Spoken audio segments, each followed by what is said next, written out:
السلام عليكم البنات والولاد اللي كيشاهدوا القناه ديالي. كنتمنى لكم ان شاء الله تكونوا بخير وفي احسن حال. اليوم بغيت نشارك معكم واحد الملتي فيتامين اللي زوين بزاف.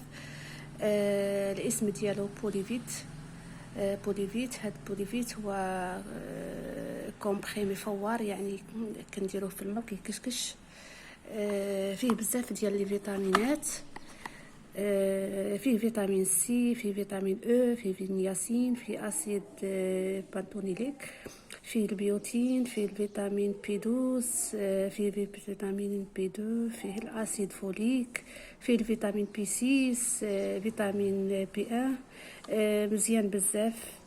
الناس اللي كتجيهم السخفه هو سي ان كومبليمون اليمونتير. الناس اللي كيسخفوا كيحسوا بالارهاق بالتعب دايرين هنا 100% ملتي فيتامين، يعني كله فيتامينات. كناخذوا من الصباح واحد القرص، كنديروا فيه واحد الكاس الماء وكنشربوه من بعد الفطور، واحد في النهار. مزيان بزاف، كيساعدنا. انتم عارفين لان الجسم ديالنا دائما هو كيكون ناقص من الفيتامينات، وهذا مكمل، يعني كنكملوا به دوك الفيتامينات اللي كيكونوا ناقصين لينا في الجسم. وضروري ناخذوا الملتي فيتامين واحد 2 مرات في السنه، يعني واحد مره ولا 2 مرات في السنه نعاونوا به. الثمن ديالو كيدير 89 درهم في الصيدليه.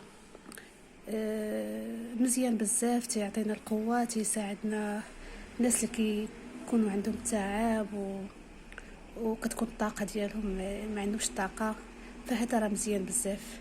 الاسم ديالو بوليفيت. كما قلت لكم راه فيه فيتامينات عديده. مزيان بزاف. الفيتامين سي المنافع ديالو قويه، هما اكثر الحاجه اللي دايرين فيه بزاف هي الفيتامين سي.